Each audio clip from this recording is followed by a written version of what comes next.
Good morning, sir. Sa lahat po tayo nagsitayo. At minsan po namin papurihan ang ating Panginoon ngayong umaga nito. Hallelujah! Let us give thanks to our Lord this morning.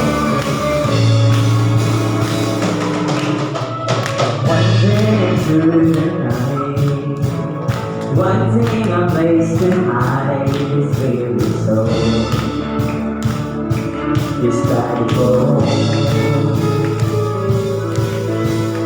I try with all my might, but I just can't wait. The fire slowly drifting, a vagabond. And just when I ran out of road, I'm better than I didn't know. And he told me that I was not alone. You pick me up and turn me around. You place my feet on solid ground. I thank the Master, I thank the Savior, because He hears my cry, He saved my name. Forever free, I'm not the same. I thank the Master, I thank the Savior, I thank God.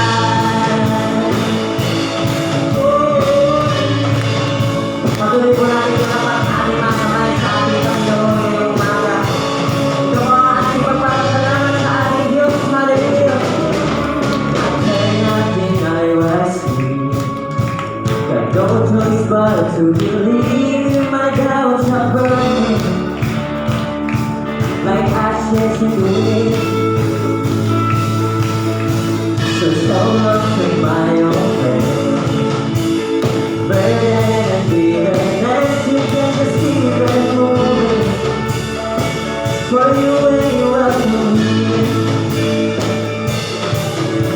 from now till I walk the street of gold, I sing about you, say my song. His favor shines found, His favor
together, let us continue to worship our Lord this morning. Hallelujah. Sabi po dun sa kanta, kamangha-mangha ang ating Panginoon. This next song, sabi dun, kahanga-hanga ang ating Panginoon. Pawitin po natin. As we continue to be amazed sa ating Panginoon ngayon.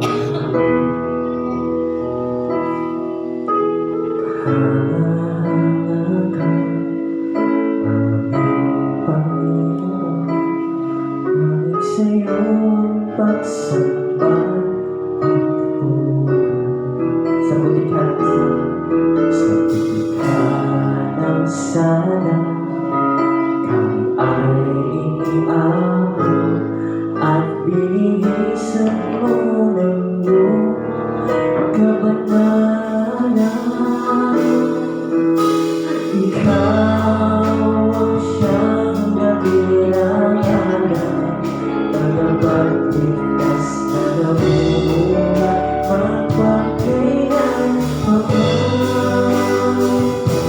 Kahanga ka, Panginoon, walang hanggang aleluya. Awitin mo lang ngayon, kahanga-hanga ka.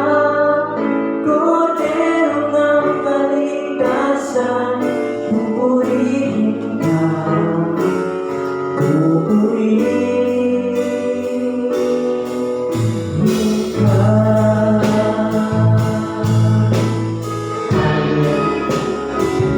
Kahanga-hanga ang ating Panginoon.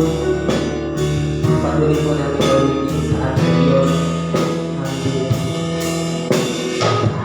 Kahanga-hanga ka, makapangyarihang Diyos, langit sa'yo ang pagsamba, pagbubugan.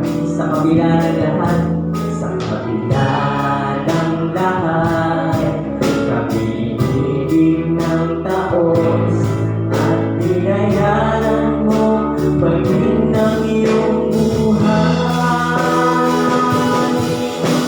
Ikaw ang puno ng pag-ibig, manunubos ng buong daigdig, magpakailanman.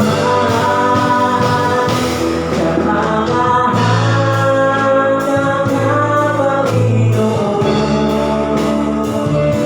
walang hanggang aleluya.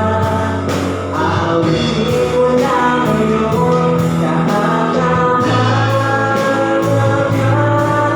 Kordero ng kaligtasan, pupurihin ka, pupurihin ka. Kahanga-hanga ka, Panginoon,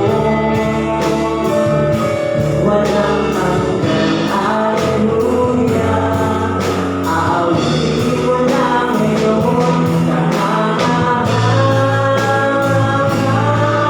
Kordero ng kaligtasan, pupurihin ka, pupurihin ka. Maaari po muna tayo, lahat po ay mag-sit tayo. And let us continue to sing this song. Hallelujah. Gawin po natin panalangin na mga ganito ngayong man. Kahanga-hanga ka, makapangyarihang Diyos. Kahanga-hanga ka, makapangyarihang Diyos. Langit sa'yo ang pagsamba, pagbubuhay.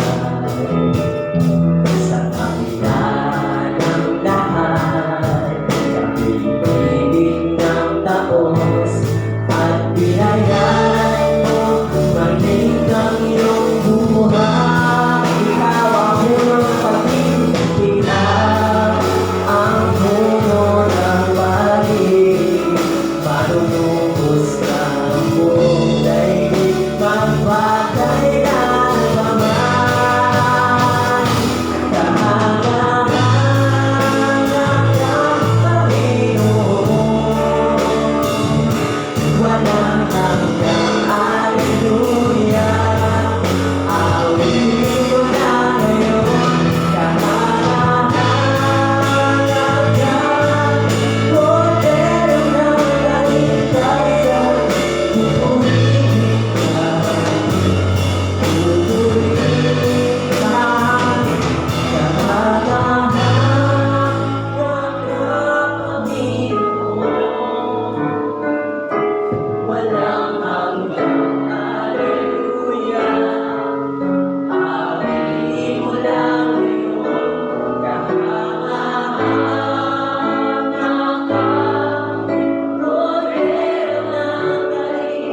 So exalt, lift up on high the name of Jesus.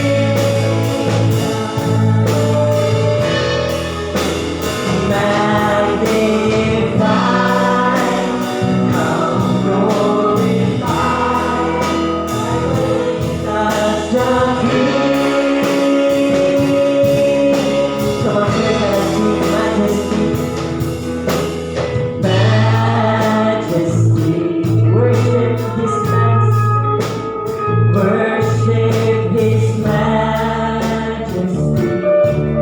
Jesus who died, Jesus who died, now glorified, King of all kings.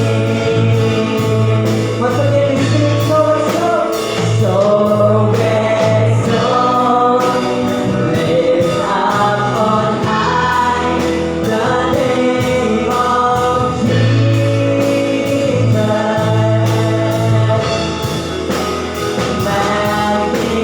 Magnify, come glorify Christ Jesus the King.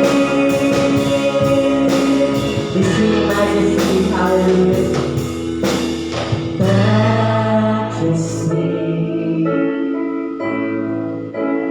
worship His majesty. Jesus who died, Jesus who died, now glorified, King of all kings. Isa pa po, His majesty, hallelujah. Majesty, worship His majesty.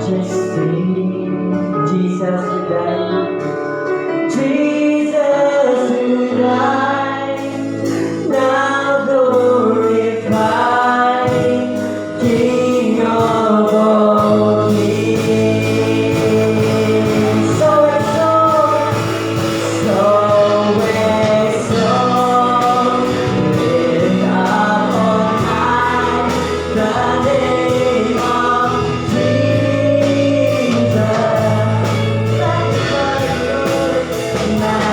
Magnify, come glorify Christ Jesus the King, the King. Majesty, worship His majesty.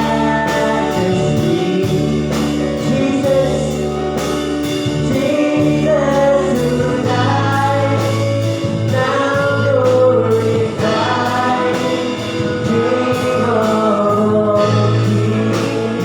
Sa huli mo muna araw, let us sing majesty. Hallelujah. Majesty, worship His majesty. Jesus who died, Jesus who died, now glorified, King of all kings. Let's sing Jesus who died, Jesus who died, now glorified, King of all kings.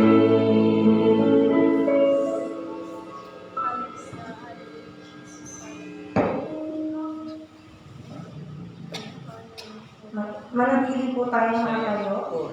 Sabay-sabay po natin basahin ang salita ng Diyos mula sa aklat ng Isaias, Kabanata 40, talata 30. Ngunit muling lumalakas at sumisigla ang nagtitiwala kay Yahweh. Lilipat sila tulad ng mga agila, sila'y tatakbo ngunit hindi mapapagod. Sila'y lalakad ngunit hindi manghihina. Ang Diyos ang magpala sa pagbabasa ng kanyang buhay at banal na salita.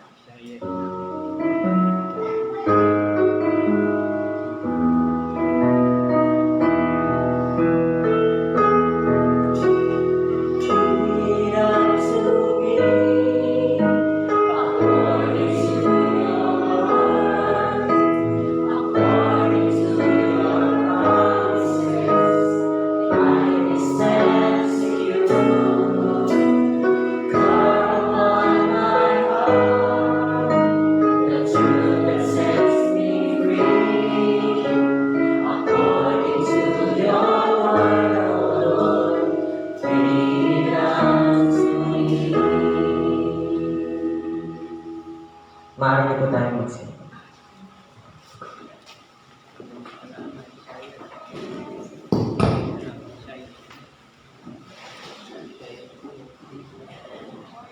Magandang umaga po sa ating lahat. Magandang umaga din. Smile. God bless you.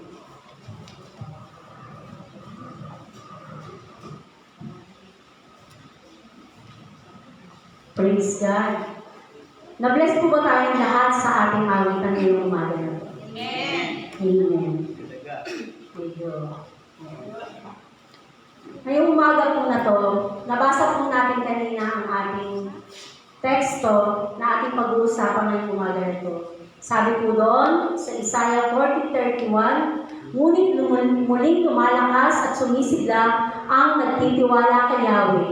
Lilipad silang tulad ng mga agila, sila'y tatakbo, ngunit hindi mapapagod. Sila'y lalakad, ngunit hindi manghihina. Ang title po ng ating topic ngayon, mga bagay na nararanasan ng taong nagtitiwala sa Diyos. Lahat po ba tayo dito ay may tiwala sa ating Panginoon? Amen.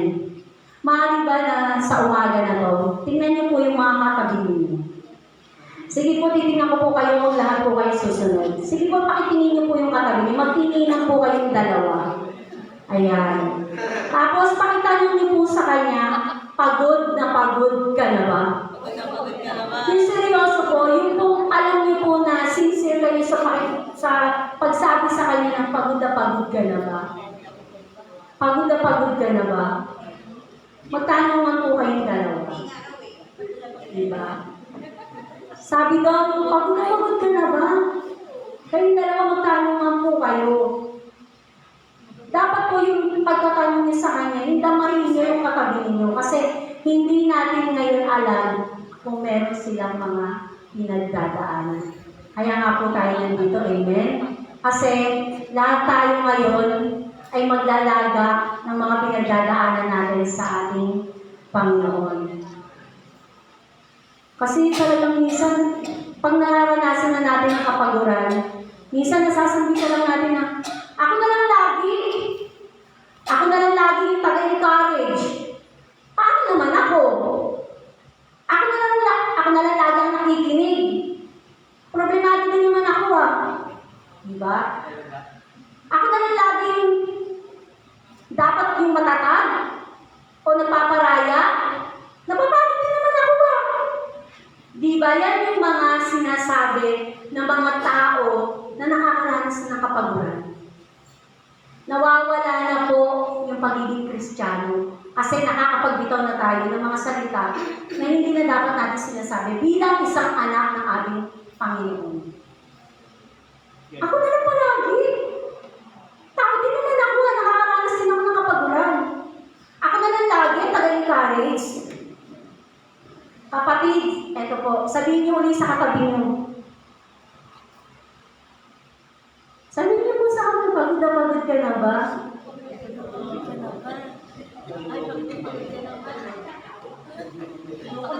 Ako na lang lagi dapat yung nagpapalapag o nagpaparaya, napapagod din ako.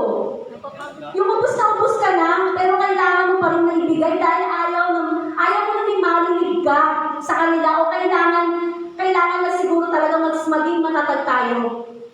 Yung alam mo yung bilang isang Kristiyano, yung kahit walang-wala ka na, pero dahil anak ka ng Panginoon at ayaw mo may marinig sa kanila, ibibigay mo yun. Hello? Nararanasan po ba natin ito? Yung walang-wala ka na, pero dahil ayaw mo na may marinig ka sa kanilang salita na masasaktan ka at masasaktan mo sila, ibibigay mo na lang. Sana naman marunong tayong makaramdaman, no? Kasi, tao na din talaga tayo. Ngayon, sige, tignan din natin ang mga katabi natin.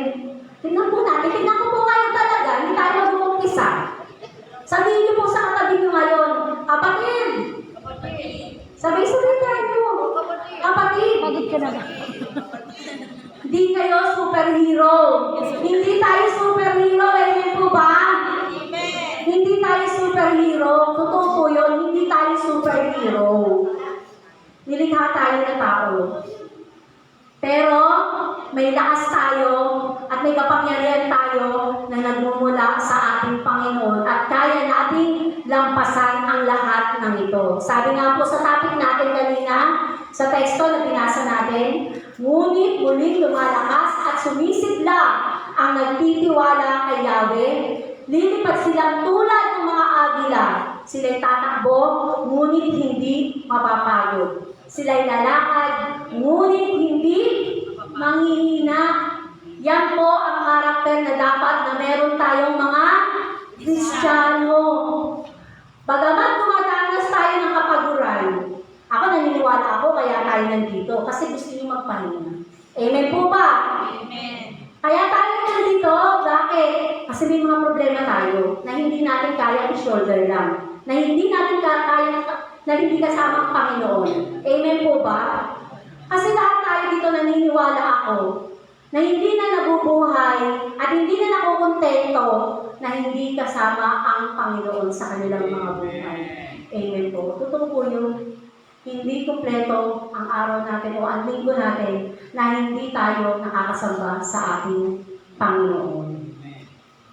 So sabi po dito, kung natatandaan niyo po, kung nabasa niyo na po yung karakter, yung dalawang magkapatid na si Martha at si Maria, baka itong sitwasyon na to, katulad yung po ng sitwasyon niya ngayon, nila Martha, baka meron din po kayong ganitong sitwasyon ngayon. Sabi po sa Lucas, kung meron po tayong Bible sa Lucas 10, 38-42. Basahin ko lamang.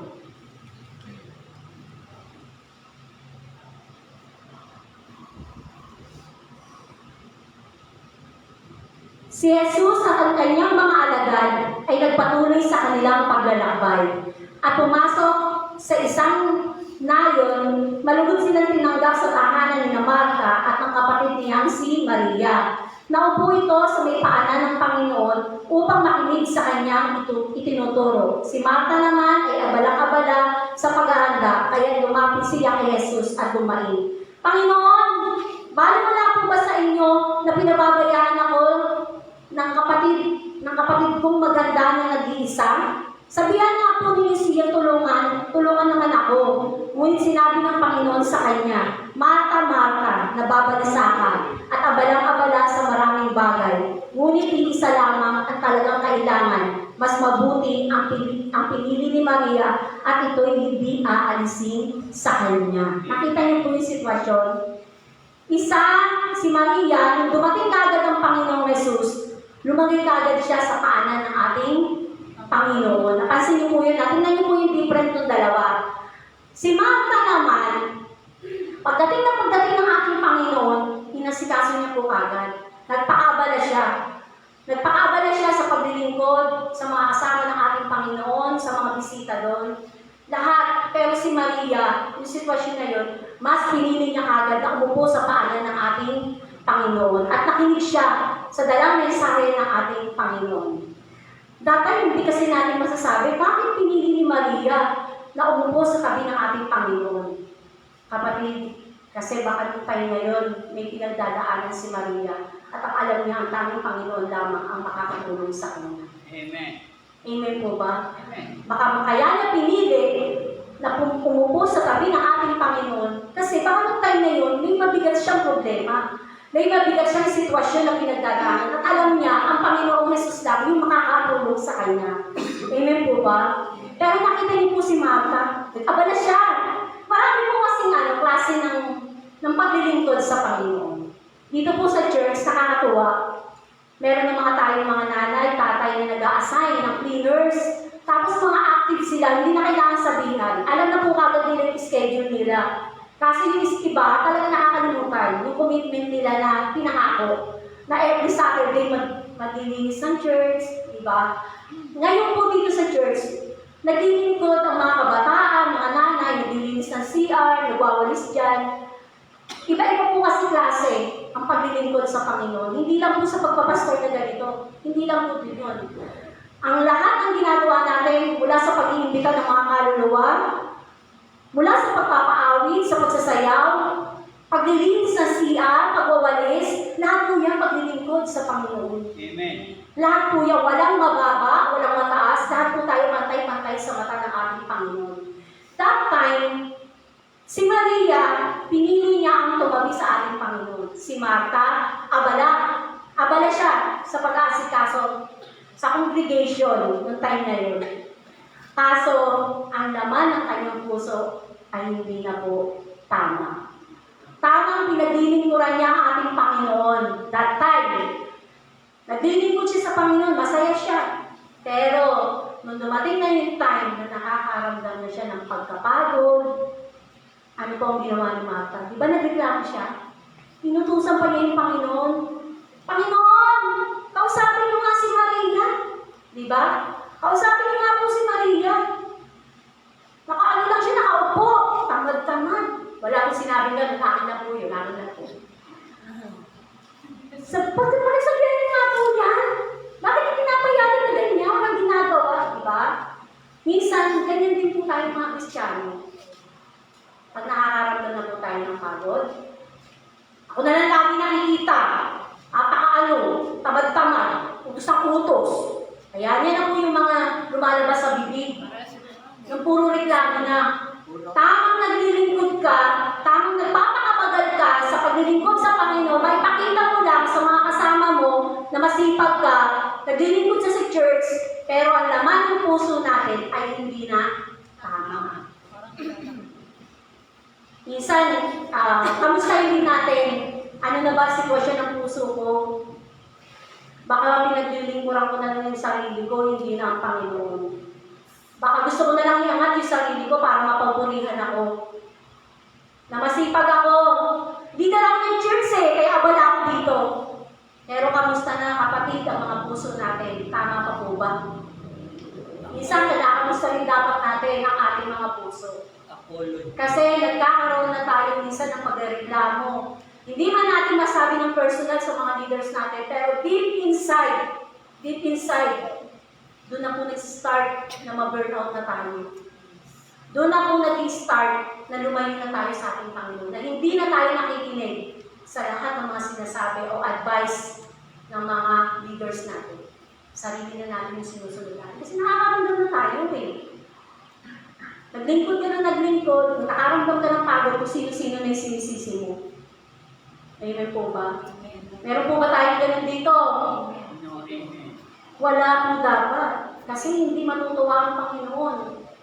Dahil sarili mo na lang ang pinataas mo sa mata ng tao, hindi na po sa mata ng Panginoon. Amen po. So sabi po dito, ang marunong maghintay ay isang mabuting katangian na dapat nating aralin sa sarili. Madali tayong mabagot, opo. Normal po yun kasi tao po tayo. Mabilis pa. Kung ako pag naghihintay ako, alam po na ito yan. Pag sinabi ko na ganitong oras, gusto ko nandun na talaga kayo. Kasi hindi po ako madalas mali. Lagi akong maaga. Pag nagsabi ako ng oras, yun na yun. Wala pang ganong oras, dumarating ako. Very good. Ayoko po nang nalilig.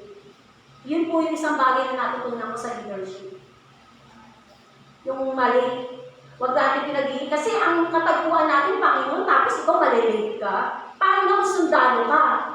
Tapos pinalaanin mo na lulusog kayo ng ganitong oras. O tinaunahan na pa kayo dahil late ka dumating. Diba? Sabi ko, ang marunong maghintay ay isang mabuting katangian na dapat natin aralin sa sarili.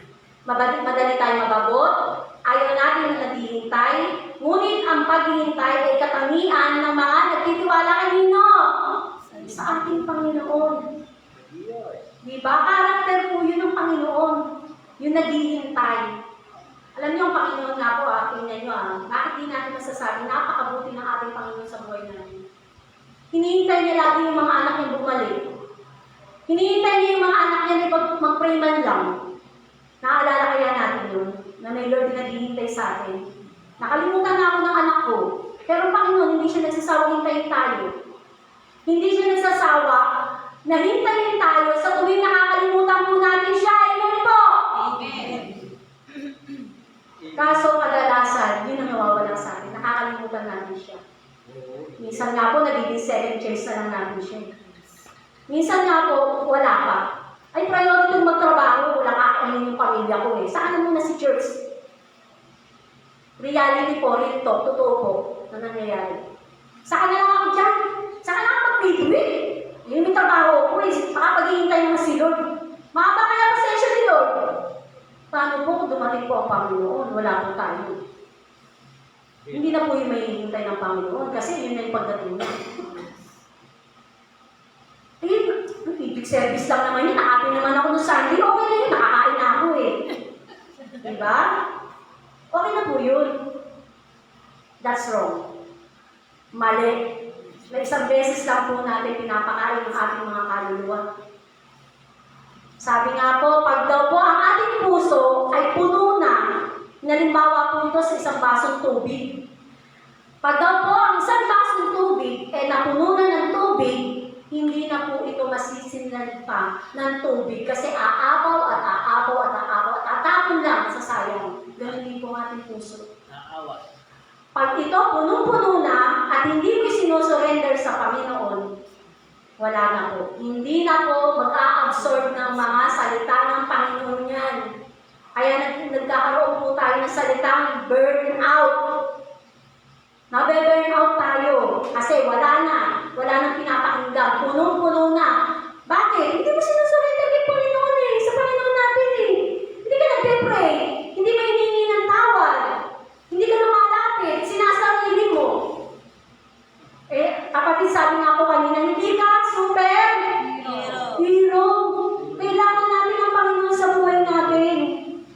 Kailangan natin ang Panginoon sa buhay natin para tayo muling palakasin. Amen. Yan po yung lagi natin tatandaan. Hindi tayo mabubuhay sa sarili lamang natin. Kailangan lagi tayong may kakampi. Imagine ninyo, ako, hindi talaga ako mabubuhay ng walang kasama. Alam niyo po ba, gusto ko pag lumalakad ako, lagi ko kasama si Rona. Kaya kung mapapansin ninyo, bakit lagi ko kasama si Rona? Ayoko na walang kasama. Eh, paano kung pangit yung suot? Pangit ang suot mo eh. Ganyan po kami dalawa. Walang mga-o-okay sa'yo. Walang makakapunan ng mga mali mo. Uy, ang pangit yung suot mo, hindi lang makagay sa buhay. Mga matanda, bago. Ganyan po kami mag-usap niyan. Sinaro na. Ganyan po kami mag-usap. Hindi po ako masaya na walang kasama. Naro na. Kaya gusto ko may kasama ako. Amen. Kahit sino pa siya. Tapos mahilig po akong may kakapitan. Huh? Kaya mahilig po ako sa ganyan, nakaklang ganyan, lalakad. Mahilig po ako sa ganyan. Gusto ko malakad ako nakakakita ganyan. Parang komportable. Parang safe ako. Hindi ako madadapa. Ganon. Pero bukod sa kasama mo sa buhay mo, dapat pati ang Panginoon, nasain mo din na isama sa buhay mo. Amen. Na siya yung kakapitan mo. Kung gusto mo ng kakapitan, nakasama, yung mahal sa buhay yun. Pero ang Panginoon, ibigay mo rin yung kapit sa Kanya. Lumapit tayo. Sa sitwasyon na napapagod tayo, na napupuno ng ating mga puso, lumapit tayo sa Panginoon. Para hindi natin maranasan yung naranasan ni Martha, na nagreklamo na siya. Naglilingkod siya sa Panginoon, pero nagreklamo siya. Amen po ba? So sabi doon, meron pong isang short story akong i-share sa inyo. Maganda po ito. Meron pong isang minero. Bumili po siya ng 1 hektaryang lupa para po bukayan lang niya. Gagawin niya langis, yung anuhan ng langis. Sabi daw, isang minero ang bumili ng lupa upang pagminaan ng langis. Humukay ng humukay ang minero. Ngunit wala itong nakulkol na langis sa kanyang lupain. Dumaan po ang 1 taon. Wala itong nakitang langis. Nakahukay ang kanyang mga tauhan na malalaging hanggang sa sumuko na sila.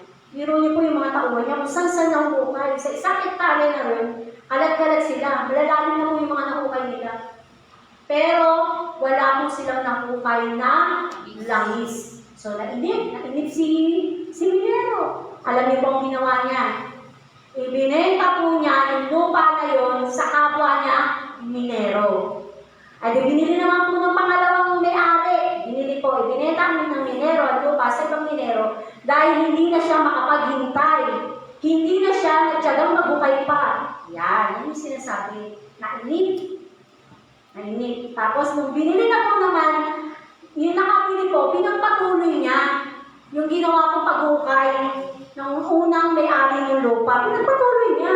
At ito po yung maganda.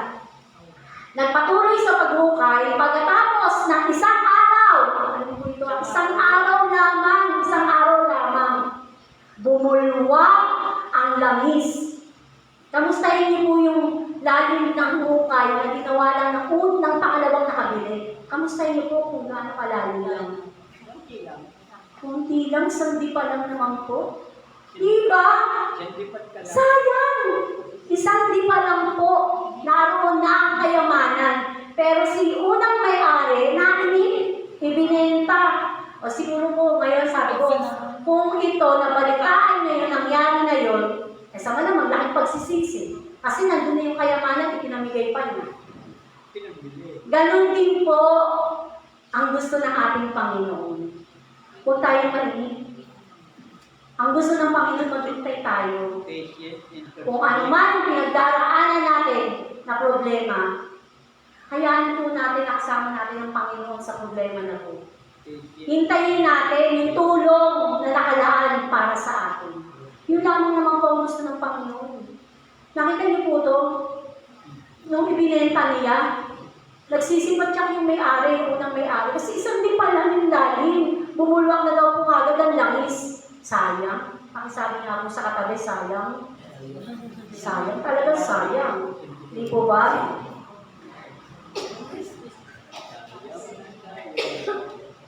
Sa ating pong tekstong binasa kanina, ano daw po ang mararanasan ng mga taong nagtitiwala sa Diyos? Ano daw po ang mararanasan ng mga taong nagtitiwala sa Diyos? Ano daw po? Sige po. Tama. Muling lumalakas at sumisigla. Ang ating buhay sa araw-araw, totoo pong nakakahako. Totoong nakakapagod. Nakakapagod ang buhay sa mundo. Isa sa nakamamatay sa tao ngayon ay stress-related disease. Maraming tao ngayon ang hindi makatulog ng mahimbing. Ngunit kung marunong tayong magtiwala sa ating Panginoon, hindi natin kailangan ma-stress. Bakit po nakakamatay? Sabi dito, bakit po nakakamatay? Tapos maraming hindi nakakatulog. Pinapasan lang kasi nila eh. Hindi nila isinusurrender, hindi sila humihingi sa Panginoon ng tulong. Sinosolo po nila. Kaya ngayon ang nangyayari, may mga nagkakaroon ng sakit. Meron pa nga pong sakit eh kapag yung nai-stress, kung ano yung tumutubo sa balat. Nakakita po ako nun yung parang mga buni-buni. Sa sobrang stress niya sa buhay, tinubuan siya ng mga buni-buni sa katawan, hanggang mukha. Tapos nung pinatignan siya sa derma, stress daw po, nakukuha sa stress. So ganun din po yung sa mga anak ng Panginoon na hindi nagtitiwala sa Kanya. Hindi nakakatulog, nagkakasakit. At sa sobrang stress, bakit nakakamatay? Kasi yung iba naiisip na nilang tapusin ang buhay nila sa sobrang stress. Sa sobrang pagod. Yan po yung nararanasan ng mga anak ng Diyos na hindi nagtitiwala sa ating Panginoon. Sinusolo lang nila, hindi sila nagsasabi sa Panginoon. Eh baka nga po mahirap pa yung nagsabi ka sa kaibigan mo tapos nahigitan ka pa ng kaibigan mo sa problema. Di po ba? Yun yung mahirap doon. Pag nakakaranas po tayo ng problema, lumapit tayo sa Panginoon. Manalangin tayo. Amen. Isang tulong po yung pagbabasa po ng Biblia. Isang tulong din po yung pag-attend sa church. Kung gusto niyo po palakasin ang mga sarili ninyo, ang mga kaluluwa ninyo, yun po yung susi. Manalangin tayo. Lumapit tayo sa Panginoon.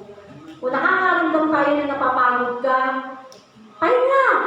Pero hindi sinabi mo, umalis ka sa kamay ng Panginoon.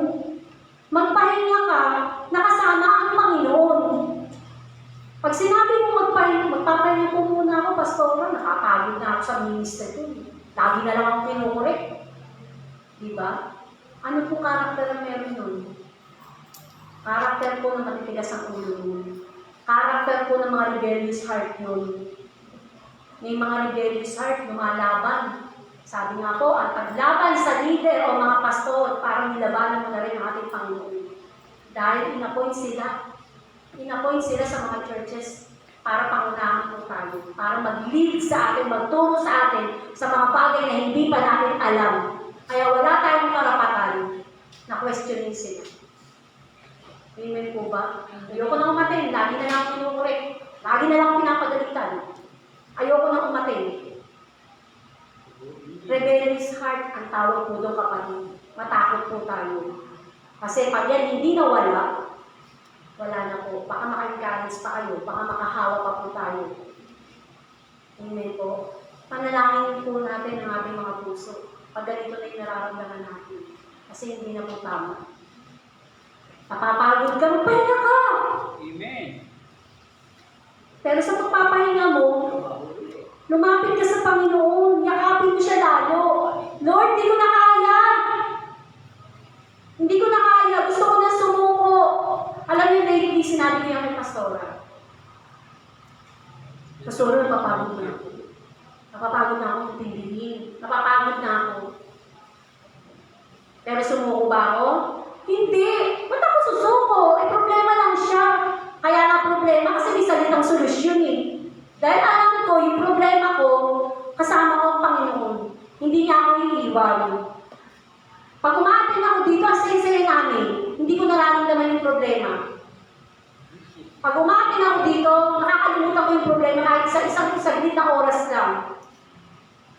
Hindi ako gano'n nagpapa-apekto. Although umiiyak ako, susi naman yun eh.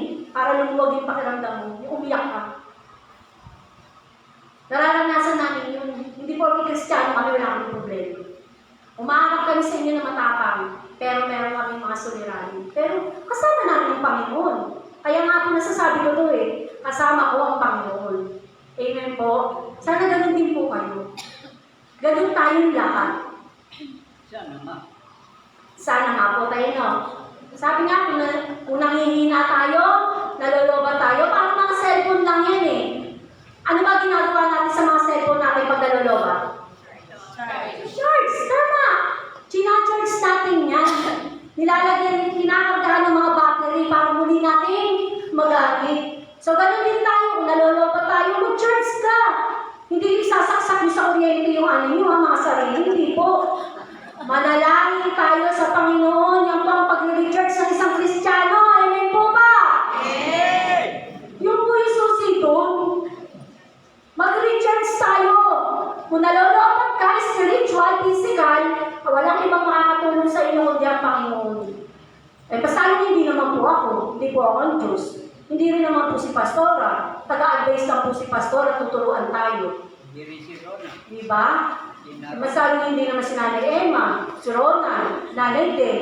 Rona. Ang Panginoon po ang susi sa lahat. Hindi po kaming mga leader. Kung napapagod ka, magpahinga ka. Pero kailangan kasama si Lord. O gusto niyo pahinga na diretsuhan lang. Mas nakakaano yun, di ba? O nakakatakot yun. Mahirap po kasi magpahinga ng lubusan. Kasi yung iba, pag stress na po talaga at sobrang pagod na, nagpapatiwakan. Tinatapos ang buhay. Akala nila ang kapahinga nasa kabilang buhay. Eh hindi po nila alam, sa pagpapatiwakal nila, mas higit pa ang kahirapan na mararanasan nila sa kabilang buhay. Akala nila maliligtas na sila. Hindi nila alam, walang hanggang kamatayan. Sinusunog ka pa lalo. Patay ka na, pinapatay ka pa lalo. Doble-doble. Di po ba? Eh sabi doon, hindi pa ito po agad. Sorry. Wala. Sorry. Kay Rona. Sabi ko dito, mag-recharge tayo para ang ating mga espiritu ay maging strong. Eh, nakalimutan ko tuloy. Si tatay ko nito, si tawa ng tawa. Tapos sabi ko sa pangatlo, yung kaninang topic natin, ano ang katangian ng agila sa paglipad? Ano daw po katangian ng agila? Meron po tayong ilang katangian ng agila dito. Una daw po, may matalas na paningin. Galing ng agila. Masasabing mas malinaw na higit sa 8 beses ang paningin ng mga agila kumpara sa isang tao. Grabe, ang galing. 8 beses ang linaw ng mata ng agila. Sana all. Di po ba? Mapapasana all ka. Nung nga po binabasa ko ito, pwede kaya ako yung kornea ng agila maipasa sa tao. Di Diba? Kasi nakakamangha. 8 beses ang lilaw ng mata sa tao kumpara sa tao. Tapos sabi ko dito, makapangyarihang mga pakpak nito. Kapag binuka ng isang agila ang pakpak, ito ay umaabot ng higit 2 metro. Ang haba nun. Di po ba? Napakahaba. Tapos sabi ko, kayang lumipad sa panahon ng bagyo. Kaya tayo na sa agila. Kaya niya lumipad sa panahon ng bagyo. Dahil sa matalas sa paningin ng agila, nakikita niya agad ang pagdating ng bagyo. Akala niyo po yun. Dahil 8 beses ang linaw ng mata ng agila sa tao, namumuo pa lang po ang bagyo, natatanaw na niya. Ganyan po ang karakter ng agila, tinatanaw na po niya yan. Pero kung sa ibang ibon po yun, at makikita niyo may bagyo, eh malamang po umiikot na po ang mga ibon. Naghahanap na ng lungga, nagtatago na, pinaghahandaan na nila yung mangyayaring bagyo. Pero si agila, ito po ang karakter. Matalas ang paningin ng agila, nakikita niya agad ang pagdating ng bagyo, at lilipad siya ng napakataas at hihintayin niya na dumating ang hangin.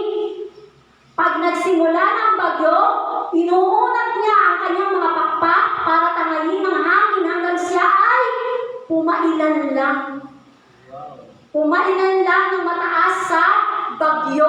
Ibig sabihin po nun, pag natanaw na niya ang bagyo, hindi siya magtatago. Ang gagawin niya, gaganyan niya yung pakpak niya at hihintayin niya na dumating ang bagyo at sasalubungin niya yung hangin para tanghalin siya, papailan lang. Ang galing ng agila. Sana all. Kasi sa buhay natin, pag may problema tayo, tago na lang tayo. Sa bahay, ayoko na lumabas kasi nandyan na si bill. Andyan na po yung mga electric bill. Andyan na si wifi, yung mga siniling problema yan, wala pa akong pambayad. Diba? Andyan na yung mga nagpapa-5-6, andyan yung talete, wala pa akong pambayad. Tago muna ako. Diba? Pero si agila po, eto ang karakter ni agila, nakakamangha. Hihintayin niya yung mangutang. Kasi may pambayad siya. Kayang-kayang ng bayaran. Mayabang ako. Diba? Ganyan siya. Hihintayin niya. Hindi siya mong ganon. Hindi siya gumaganyan. Ganyan talaga. Mayabang si agila. Tapos, pag dumating na si hangin, papatangay siya. Pumapailan lang siya. Oh, ano ka, bagyo? Bagyo ka lang, may malapad akong pakpak. Diba? Ganon ang buhay natin pag nagtitiwala tayo sa ating Panginoon. Kaya natin lampasan yan. Kaya natin lampasan yan kung may pagtitiwala tayo sa ating Panginoon. Ako naniniwala ako sa pinagdaanan ko. Nung week, alam niyo natutuwa ako sa anak ko. Pinatutuon niya po talaga ako. Kahit kung nagmumamang tanga, okay lang po. Kasi tanggap ko naman. Sabi nga niya, si mami wala akong alam niyan, ganyan. O, totoo naman. Lumaki kami na hindi pinalalabas ng bahay sa... Laking Maynila man kami. Pero hindi kami pinalalabas ng bahay ng tatay ko. Paano kami? Kaya ano kaalaman namin? Tapos tumutong pa kami ng Bulacan. O ano pa kaalaman namin lalo? Basta kami, lumaki kami na naghahanap buhay lang kami. Mga business-minded kami, yun lang po kami pinalaki. Pero yung gala-gala, rampa-rampa sa labas, hindi namin naranasan yun. Hindi kami lumaki itong tambay o saan sa nakakarating. Kaya nung nagasakit ang anak ko, sabi ko sa inyo, punta po kayo sa ABS-CBN, punta po kayo ng GMA, punta po kayo sa PCSI, sige po, ganyan, sa PCSO, punta po kayo sa ganito. Patay ka, sabi ko, Lord, kayo na po bahala sa akin. Ang mindset ko po na alam niyo ko ano, basta may pera, marunong magtanong, hindi manliligaw. Hindi ako naligaw. At manalangin. Pray ako sa Panginoon. Tapos si Magta, lalo ako nagtatanong. Saan po ba sa kaya ng gano'n? Saan po ako bababa? Tapos ang gagawin ko, lalagay ako sa unahan ng jeep, tatabihan ko yung driver. Mama, yung sakto lang, hindi nyo ibababa, hindi ko alam. Ganun ako sa driver. Para hindi ako maligaw. Ang gagawin ko kay James, iwanan ko sa ospital. Siya lang nandun siya sa garden. Iwanan ko siya kasi nahihilo nga siya. Diyan ka lang, huwag na aalis dyan. Babalik ako, lalakad ko lang yung pakul mo. Hintayin niya ako doon, pabalik ko, nandun pa rin siya. Diba?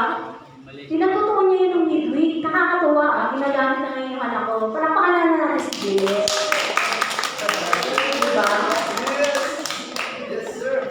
Nagsalita siya. Kahit na nagbuka akong tanga, okay lang po yun. At totoo po yun. Totoo po yun. And then, proud ako doon. Sabi ko, hindi ko narating ito pero ngayon narating ko na ganito pala ABS-CBN. Nakita ko yung tower. Diba? Kaya tao na ako. Sabi doon, maging katulad tayo ni Agila. Yan po yung title natin ngayon. Lilipad tayo. Yung mga problema na yan, enjoy lang natin. Kasi alam mo, kikilos si Lord sa buhay mo, hindi tayo pababayaan. Umailan lang tayo sa mga problema natin. Huwag mo natin sabukain yan. Wala po tayong magagawa dyan eh. Wala po tayong magagawa dyan pag sinabuka natin. Tapos hindi natin kasama ang Panginoon. Talagang mapapagod tayo. May stress po tayo. Sabi nga nila, pag may problema, kung ako pa tumawa, kailangan naman umiyak ako palagi. Diba? Problema naman, iyak pa ako. Kasi lagi niya nga nakikita masaya. Nung may problema, hindi ako iyak. Hindi ako iyak ng iyak. Kasi alam ko, may solusyon. May solusyon na lahat. Kasi alam ko, naniniwala ako, nananampalataya ako, na hindi ako pababayaan ng aming Panginoon. Ng aming Panginoon. Amen. Amen po. Amen. Sa question po, bakit tayo iniyahan tulad sa agila? Ito ang ibig sabihin ng ikatlo nating punto. Sabi ko, hindi sila napapagod at hindi nangihina. Sila'y tatakbo, ngunit hindi napapagod. Sila'y lalakad, ngunit hindi manghihina. Totoo yung, bakit po ganun yung sinabi? Isipin po natin habang galit na galit ang bagyo, ang agila ay pumapailan lang sa himpapawid. Hindi niya tinakasan ang bagyo. Ginagamit ng agila ang bagyo upang sila ay tangayin pataas. Ganyan dapat ang pagharap natin sa mga bagyo at pagsubok ng ating mga buhay, sa pagsubok sa ating buhay. Hindi ito tinatakasan. Amen. Dapat tayong lumapit at magtiwala sa ating Panginoon. May problema tayo, huwag natin takasan. Huwag natin takasan yung mga pagkakautang natin. Huwag natin takasan yung mga problema na yan. May kaya nga po may salitang solusyon. Minsan hindi lang talaga ganun on the spot. Ito na yung solusyon. Minsan baka natatagalan, hindi ka kasi lumalapit, sinosolo mo. O sarili ka paraan na lang yung ginagawa mo solusyon. Ano nangyayari? Nagiging failure. Totoo po. Hindi na natin hinihintay yung solusyon na gagawin ng Panginoon. Katulad po ng illustration kanina doon sa mga minero. Hindi na hinihintay yung biyaya ng Panginoon. Si Martha, na naglingkod sa Panginoon, pero nakaranas ng kapaguran, ano nangyari sa kanya? Nagreklamo siya. Kasi nakaramdam siya ng pagod eh. So sana, sa buhay natin, umainan lang tayo sa bagyo ng ating mga problema. Umainan lang tayo kung ano man po ang ating mga dinadanas. Huwag po natin sagupain. Kasama natin ang Panginoon sa laban na po. Wow, Manny Pacquiao. Para sa'yo, laban na po. Siya si Rona. Meron pong dalawang talata po dito sa Biblia ng pagtitiwala sa Panginoon. Kung meron po kayong Bible, sulat niyo po Meron nga. para po mapagbulay-bulay po ninyo sa inyong mga tahanan. Kawikaan 3, 5 to 6, ayan. Tsaka po yung 1 Corinto 6:13, 14. 16, 13, 14. Conclusion po, nasa conclusion na tayo. Malapit na po tayo. Ayan. Sabi doon, hindi madaling maging Kristiyano. Marami ang gawain. Kaya nga po yung iba talaga nagkakaroon na ng reklamo. Wala pa nga ako nasusunod na reklamo. Marami ang gawain. Marami rin ang mga anihin. Sa mga tunay na naglilingkod, wala pong burnout experience. Ang mga nakakaranas ng burnout ay gumagamit daw po ng sariling lakas. Gumagamit po ng sariling lakas. Ngunit ang mga naglilingkod sa Diyos ay gumagamit ng lakas ng Diyos na hindi nauubos. Kapangyarihan ng Diyos ang ginagamit ng nagtitiwala sa Diyos. Lakas na nanggagaling sa ating Panginoon. Amen po ba? Amen. So sabi sa Isaiah 26 verse 3 to 4, binigyan mo ng lubos na kapayapaan ang mga may matatag na paninindigan at sa iyo'y natitiwala. Sabi sa awit 51:10 to 12, isang pusong tapat sa aking likhain. Bigyan mo, O Diyos, ng bagong damdamin. Sa iyong harapan, huwag akong alisin. Iyong banal na espiritu ay paghaliin. Ang galak na tulad ng iyong pagliligtas, ibalik at ako po'y gawin mong tapat. Amen po ba? Gusto po ba natin yun?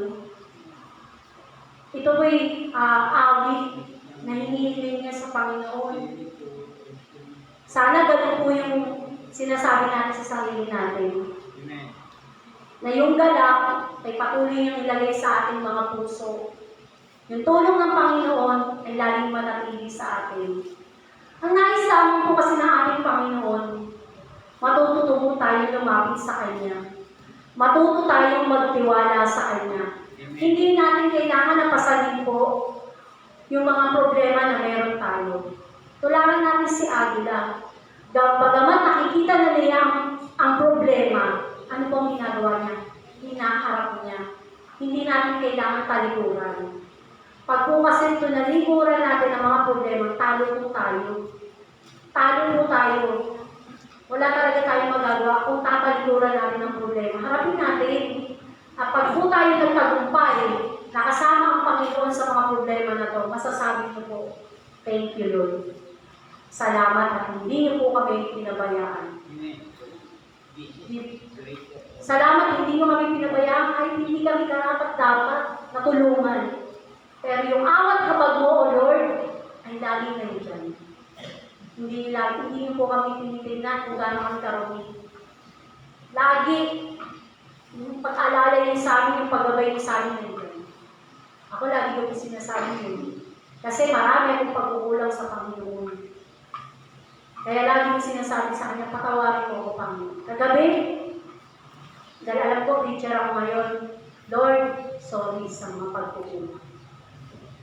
Sorry sa pagkukulang. Salamat kasi hindi mo kami pinababayaan. Hindi man ako karapat-dapat, pero eto ako, tumatayo po sa inyong harapan bilang lingkod ng ating Panginoon. Salamat sa privilege na patuloy niyo kong pinagkakaroon sa amin. Salamat sa pagtitiwala. Amen po ba? Amen. Sige po, pwede po ba na tumayo po tayo lahat? Palakpakan. Hallelujah. Awitin po natin yung kahanga-hanga na ginagawa na ang Panginoon sa ating mga buhay. Lord, tunay nga po kahanga-hanga, Panginoon, ang iyong kapangyarihan, ang iyong mga gawa, ang iyong mga salita, ang iyong mga nilikha. Salamat, Lord, dahil tunay nga po na ipinapakita niyo sa amin na lagi ka nandiyan. Kahit na nararanasan namin na kinakalimutan ka namin, na nagiging second choice ka na lang sa buhay namin kapag dumaranas kami ng problema. Sinasarili na lang namin, hindi na po namin inisip na lumapit sa inyo, Panginoon. Kapatid, sa umaga na to, kausapin mo siya. Humingi tayo ng tawad sa mga pagkukulang, sa mga pagrereklamo, sa mga bagay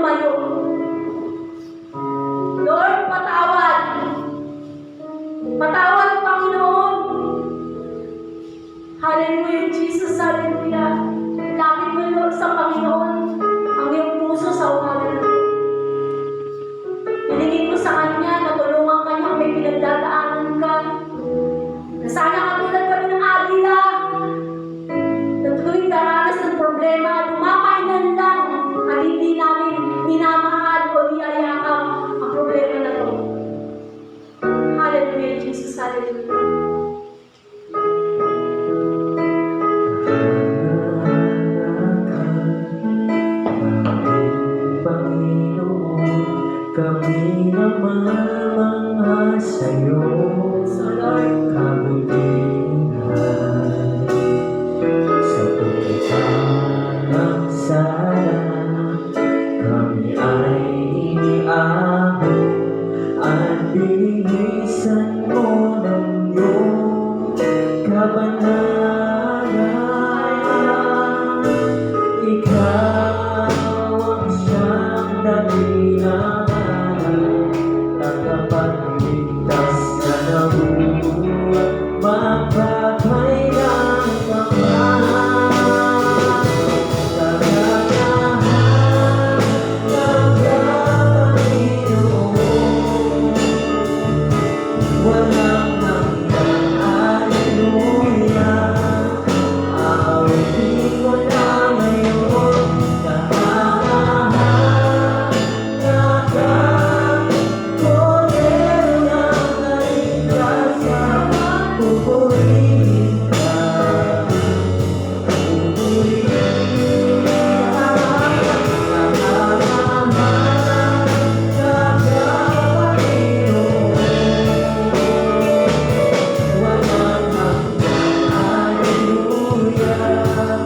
Awitin ko na ngayon, kahangahan ng Kordero ng kaligtasan. Pupurihin ka, pupurihin ka.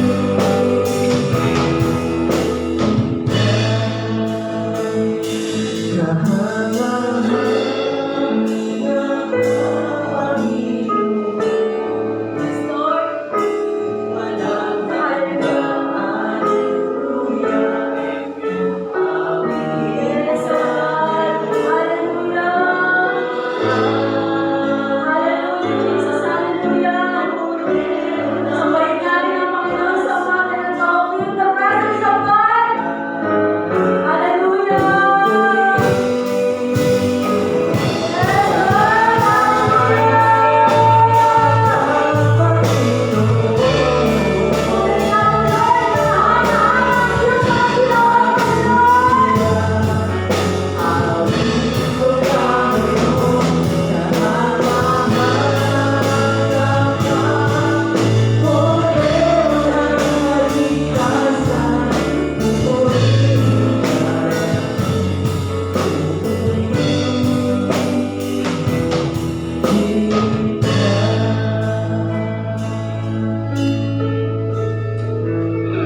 Hallelujah, Jesus. Tunay nga po, Panginoon. Napakahanga-hanga ang iyong mga ginawa sa amin, O God. Salamat, Lord. Salamat sa nakakahangang pag-ibig. Hallelujah, hallelujah. Lord, sa umaga na to, gawin niyo po kami katulad ng agila na hindi kailangan sumuko sa panahon na napapagod kami, nahihirapan kami, tinutuwid kami. Sana, Panginoon, na maging katulad kami ng agila. Pumapainan lang, Panginoon, sa lahat ng hamon ng buhay, na hindi kailangan tumalikod, na hindi kailangan ma-burn out, na hindi kailangan mapagod, dahil kasama ka namin, dahil yun ang pangako mo, Panginoon. Amen. Na hindi mo kami iiwan, ipababayaan man lang, Panginoon. Lord, kaya kami tumatayo ngayon sa harapan mo dahil ito ang pangako na pinanghahawakan namin. At patuloy namin panghahawakan sa aming mga buhay, Panginoon, sa sitwasyon na napapagod kami. Kapatid, hindi natin kailangan lumayo.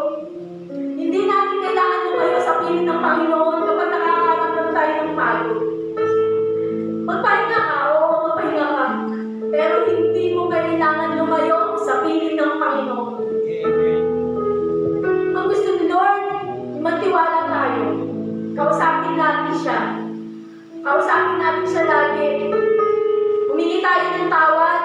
Pwede naman tayo magsimula uli. Pwede na sabihin sa kanya, Lord, eto na, handa na ako. Patawad. Yan lang naman yung nais ng Panginoon eh. Yung lumapit tayo, humingi ng tulong sa Kanya, na mabago,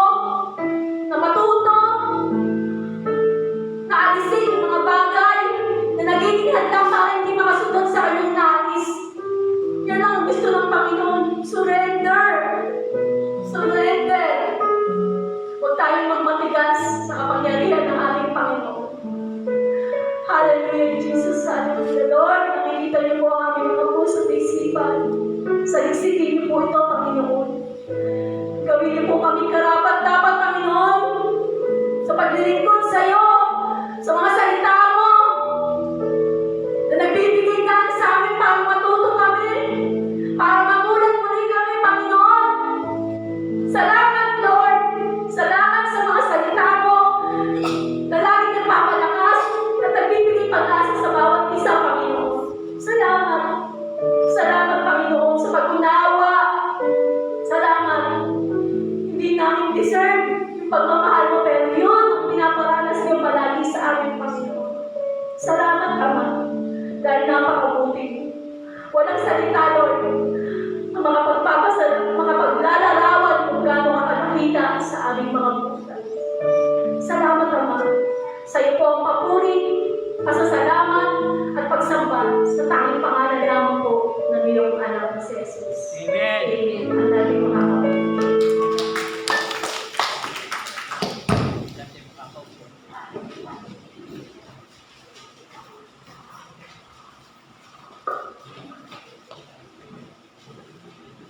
Kung meron po kayong Biblia, Meron na. Meron. kung meron po kayong Biblia or Bible apps, pakibuklat po tayo sa 2 Corinthians chapter 8, verse 12. Sapagkat kung bukas sa kalooban ang pagbibigay, tatanggapin ng Diyos ang iyong nakayanan. Hindi niya hinihintay na magbigay kayo ng hindi niyo kaya. Tayo po ay nanalangin. Panginoon, maraming salamat po sa umaga ito na ganitong pinagkatipon-tipon niyo po kami sa ganitong gawain. Pagpalain niyo po ang bawat kamay na maghahandog. I-bless niyo po ang kanilang mga negosyo, trabaho at iba pang pagpapakitaan. Dalangin ko po na magbigay po ang bawat isa na bukas sa kanilang kalooban.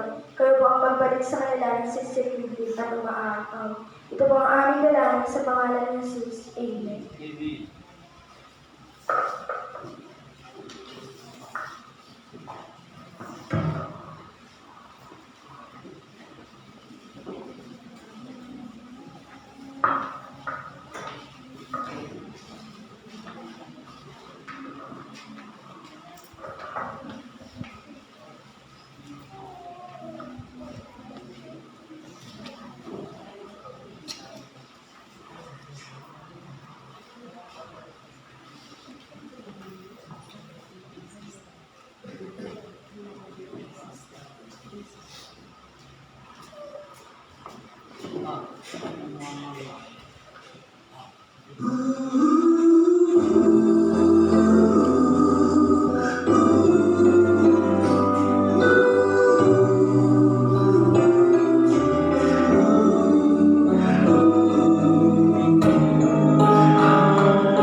Lead me, Lord.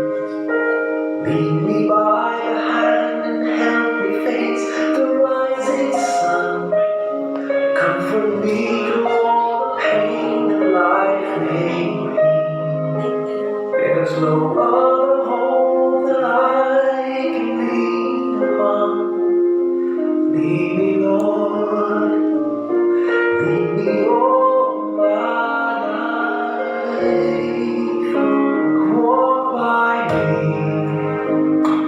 Walk by me across the lonely roads that I may face.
Sige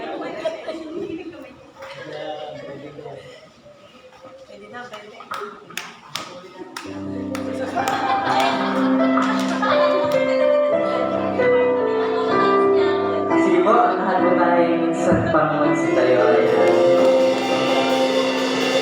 Patuloy po natin itaas, itanghal, isigaw ang pangalan ng ating Panginoon ngayong umaga ito. Hallelujah! Maaari po ba lahat po tayo magkamayan ngayong umaga ito? Kamustahin po natin ang bawang isa. Dadaan sa pangalan mo! Dadaan ang kalan mo. Jesus, kailan pa man itatanghal. Kadakilaan mo sa iyong malapit sisigaw. Sisigaw, wow! Mapangyarihan mo, wala nang kapatal. Pagmamahalian mo, itatahal, itatahal, sisigaw. Magkakailanman, isang pa, itatahal ang ngalan mo.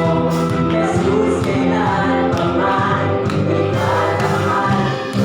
Kadakilaan mo, sa iyong mahal mo ay sisigaw. Sisigaw, wow! Mapangyarihan mo, wala nang patatay. Kalwalhatian mo, itatahal, itatahal, isisigaw. Magkakailanman,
Nabilas mo ba tayo sa ating pag-aamutan?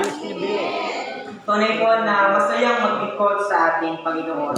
So bago po tayo magpangbukas sa meron lamang po tayong ilang anunsyo para po sa ating gawain. Una na po dyan, palagi ang ating prayer meeting and midweek service. Ito po ay every Thursday. Ang ating pong prayer meeting ay alas 3 ng hapon. At alas 5 naman po ang ating midweek service. Ito po ay hindi lang para sa mga leaders, bagkus para po sa ating lahat. Lahat po ay pwede umattend every Thursday sa ating gawain po, sa ating midweek service. Alas 5 po ito, mga kapatid. Pangalawa po, para naman po sa ating A Call to Joy lesson, lahat po ng Council of Leaders after the service, resume na po ulit ang ating lesson. Pangatlo naman po, ang ating patuloy na Bible study. To all the area po from area 1 to 4, always po tayo makipag-communicate sa ating mga Bible teacher para po alam natin kung kaninong bahay or anong oras po ang ating Bible study. Pwede po tayong mag-invite ng mga kapitbahay natin para sama-sama po tayo mag-aral ng salita ng ating Panginoon. Pang-apat po, para naman po sa ating men's affinity, meron po kayong short meeting after the service. Pwede po magpaiwan po muna kayo ng saglit. At huli naman po, para naman po sa ating lahat bilang mga lingkod ng ating Panginoon, pwede po ba na isama natin or idamay natin sa ating panalangin yung development po ng ating yung window po sa likod, kasi ito po ay isang parte ng ating simbahan na unti-unti pong kumikilos ang ating Panginoon para ito po ay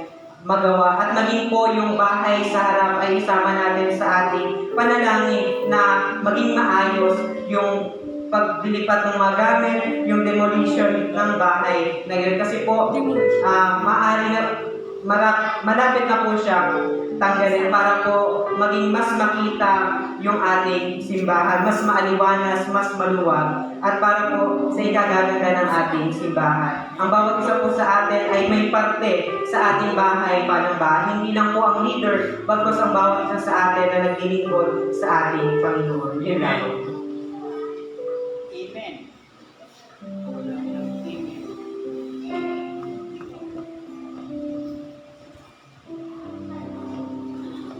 Ako po muna ay magte-testimony kung paano po na naano sa oras po na sabi ko, napapagod ako. Pero ang Diyos po ay hindi kami iwan. Una-una po yung pinagpapasalamat ko sa Panginoon nung magkasakit po yung aking apo na si Joshua na nakailan siyang operahan, nakaapat siyang operahan. At ang sakit niya ay sa utang. Talaga po, wala po akong magawa, kundi dahil po kami nananalangin para sa kanyang kaligtasan. At gayon din po yung mga ginagastos na napakaraming pera kung pakailangan. At andun po kung paano kumilos ang Diyos sa mga pangangailangan ng aking ako. At lahat po ay nagustusan. At salamat po sa Diyos at ngayon po ay naano na po siya na naka-recover na po siya at patuloy po na inaano siya, meron siyang ginagawa sa kanya ng therapy. At dati po siya ay pag maglalakad ay may alalay, hindi siya makalakad ngayon. At pulihin po ang Diyos, andun po na siya po ay lumalakas na. At hindi na naman po yun, kundi po siya po ay may sakit, ganun din yung aking asawa ay may sakit. Sabi ko, Lord, wala po akong dapat tawagan, gawin man ang tutong kung ikaw lang. Kaya salamat po sa Panginoon na kahit na po Panginoon, na andun nagdanas kami, kung pagpinalamin, na kung paano po kami magkakaagapay kami. Simula po sa aming mag-asawa, hanggang sa aming mga kapatid, patuloy po kami na nananalangin sa sitwasyon na magyolong ito. Hindi lamang po ang kongregasyong ito ang nananalangin para sa amin ako at sa aking asawa. Kundi bawat po mga nakakakilala, lahat po maging sa buong Jesus Race, Manila, bawat Jesus Race na kami ay nakakilala, ay patuloy po na sila ay nananalangin. At sa Diyos po talaga, lamang tayo kukuha ng lakas. Na kung paano po, naghihina ako daw na hindi ko po alam na kapag sinabi ng anak ko, ng anak ko, na kailangan Alam ko, hindi tayo pababayaan ng Diyos. Ang Diyos ang magsusupply ng lahat ng ating pangangailangan. Kaya sa Diyos po, ang papuri at pasasalamat. Kaya salamat po sa Panginoon. Ay po, sabi ko, hindi ko po malaman ko ano ang aking gagawin. Tanging ang Diyos lamang po ang aking tinatawagan. Siya po ang hinihigan ko ng tulong. At kaya naman, hindi ako ko ng aking Panginoon. Kaya kung bawat po isa sa amin ay nanginginan, patuloy po tayo ng maging katulad po tayo ng agila, ng paano po tayo pinapalakas sa anumang sitwasyon ng ating buhay. Kaya salamat po sa Panginoon. At ngayon po tayo magdamdam. Lord, maraming salamat po. Maraming salamat po sa katulong yun na kung paano mo po, Panginoon, nalalakas sa buhay ng bawat isa. Na magamat kami may mga pagsubok, andiyan ka, Panginoon. Hindi mo po kami pinababayaan ang tulong. Tanging ikaw lamang, Panginoon, ang aming sandigan. Ikaw ang aming karanasan na kung kami nangihina, Panginoon. Kami, Panginoon, ay nihayag po. Kami ay nagtiwala sa iyo, Panginoon. Lord, maraming salamat. At kaya din po, Panginoon, maraming salamat po. Dito po sa aming mga kaloob na tithes and offering, Panginoon. Maraming salamat po. At dalangin po namin, Panginoon, na ang salapin ito ay magamit lamang, Panginoon, para sa iyong kalwalangit. At gayon din po, Panginoon, dinadalangin ko po, managdalangin ko yung salita. Patuloy mo po, Panginoon, dahil dagdagan ang kanyang karunungan para sa pagkakilala ng salita. Hallelujah. Hallelujah. At sa aming pong pag-uwi, Panginoon, dala-dala po namin ang katagumpayan. Hallelujah. Hallelujah. Ito po, Panginoon, ang aming samtara.